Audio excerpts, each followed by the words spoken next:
Hey everybody, welcome back to my channel. I just got a quick question for Cliff because we talked about this on the phone just actually before. This whole Stephon Diggs thing, which I think is getting a little bit overblown, but he disagrees because he was a diva in Minnesota. That I do remember, and it was kind of nerve-wracking when the Bills traded for him. But Cliff thinks that possibly the Bills should maybe consider trading him. So what's your thoughts on this, Cliff? Yeah, well, so here's what I think about that situation. One, you and I and everybody else doesn't know what goes on behind closed doors in that locker room, right? So whenever you see a player do something like that, to me, that's a big issue. As much as, the team is gonna try to diffuse the situation. I had mentioned to you, I watched Stephen A. Smith on First Take, and Yes. I was surprised actually that Stephen A. Took Diggs' side, saying that he basically dismissed it like it wasn't a big deal. He just got frustrated. On that segment, he had Mike Russo from Mike and the Mad Dog on, and Mike Russo said everything that I expected somebody that is knowledgeable in sports to say. He basically said can't happen. He gets paid too much money. He's a superstar. He's a leader. You can't show up your quarterback. Well, just one thing I want to point out about that. If it was a one isolated incident, he never had any problems in Minnesota. Because come on, how many times have we done things together and you'd see me get frustrated, start freaking out, like, Bill, calm down. But then as time progressed, I kept doing it over. Goes, Bill, you really should get some help because you're getting a little bit crazy about things. How many times did that seem like it? So yeah, with Stefon Diggs, it wasn't the first time it's happened to him. No, it wasn't the first time, and that's why I say to you, we don't know what goes up behind closed doors. So if I were a betting man, I would say that when he came to the team, first of all, he had a reputation before he came to the Bills. That's the fact. He had a Yeah, with Kirk reputation. Cousins. Yeah, with Kirk Cousins, he did similar things in Minnesota. He Constantly too.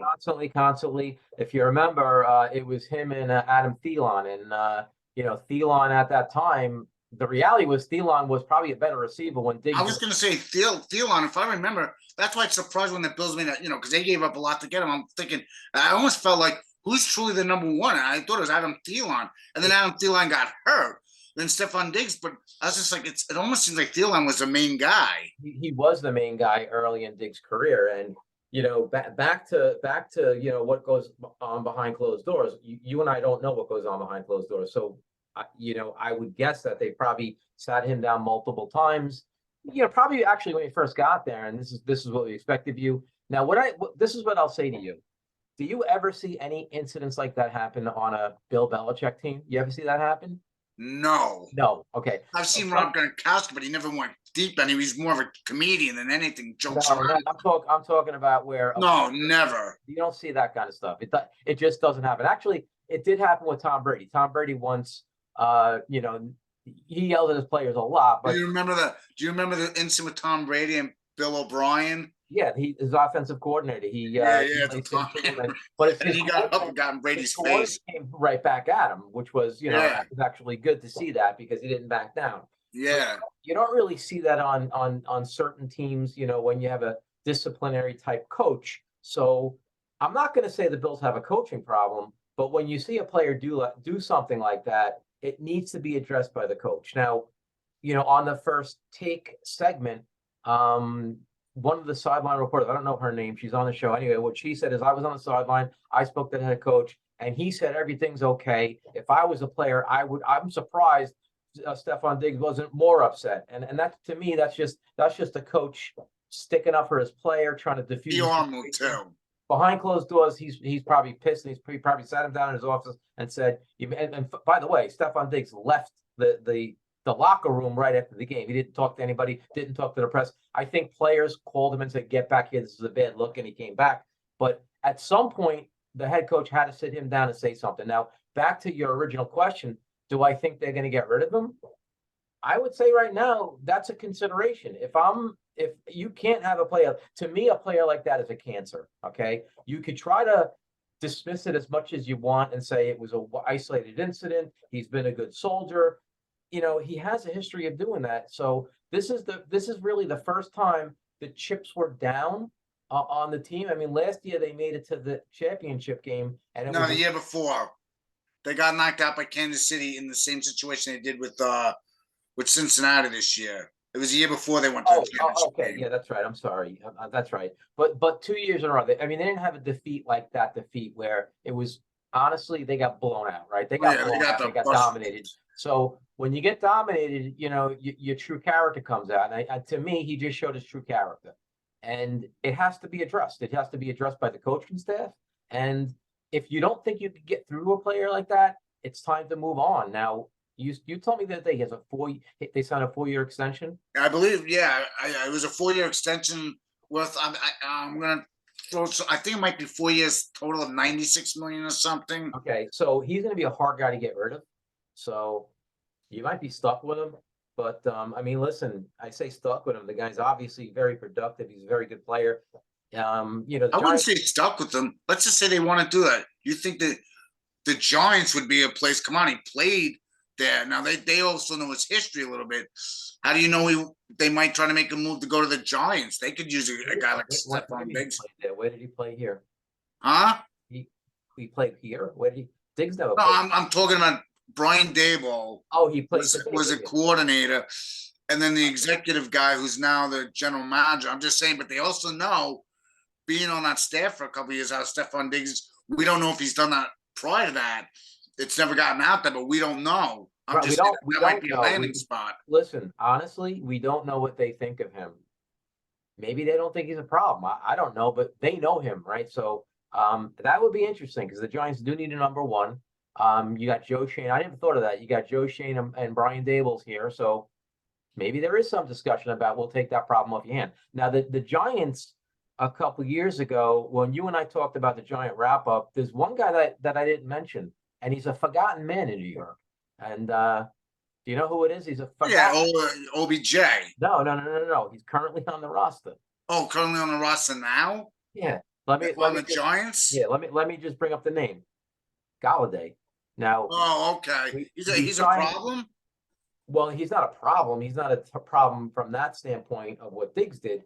He's a problem from a productivity standpoint. Well, yeah. You signed him to a big contract. Exactly. He came from Detroit, where he was very productive, where he was really a legitimate number one. He had a lot of good seasons with Matthew Stafford. We got him, and all of a sudden, nothing. He had no production. He turned in from a bona fide superstar to a nobody, right? And I mean, he wasn't even on the field this year, and it wasn't from injury. It was, it was a production issue. And that's actually, it's funny that I didn't even think of mentioning him the other day. And here he is. He's our highest paid offensive guy. And, I don't know how many snaps he played this year, but it wasn't a lot. So the reason I'm bringing him up is I think the Giants are very careful not to bring a high paid guy in. Right before the trading deadline, there was a lot of speculation. The Giants were out there shopping for a real number one receiver or a good receiver to help the offense. When the deadline passed, Joe Shane said, "We don't want to mortgage our future." Yes. And what does that really mean? That really meant that I don't think that they believed they had a team that could go all the way. But they're not going to say that publicly. That's what they thought. And that's actually, the news came out shortly after the trade deadline passed that they picked up Isaiah Hodgins, and that turned out to be a great move, right? You didn't pay anything for the guy. You paid, basically nothing for the guy. You got a lot of production. And you pay a lot of money, so it was a win-win. So again, back to Diggs. What do I think? I think it's a possibility that they're going to try to shop him. Now, you're not going to hear that. That probably won't get leaked.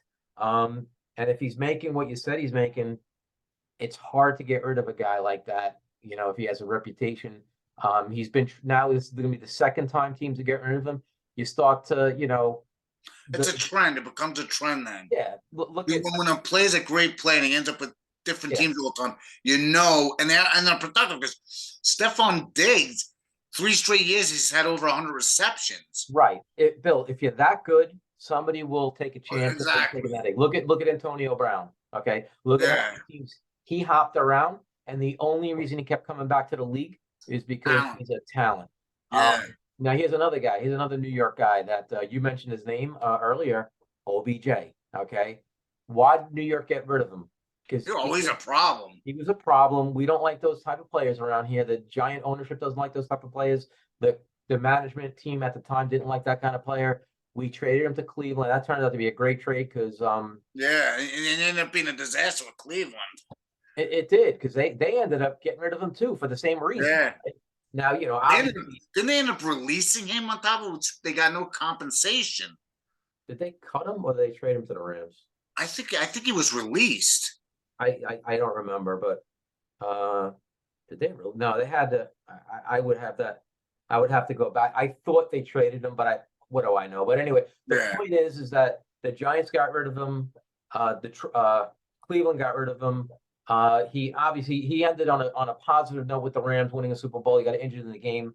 He was on a 1-year deal, so they didn't really get rid of him. But he didn't play last year because of that injury. So well, it'd be interesting to see where he lands next year, and what the final chapters for OBJ. Yeah. And hey, he's a little bit older now, but hey, I say he's more mature now. But you saw the incident on the airline from Yeah, that was stupid. I mean, listen, does the team want a guy like that? I mean, you if you take a guy like that, there's a potential that there's going to be problems down the line with some type of off the field issue, right? So back to Diggs. Do I think they trade him?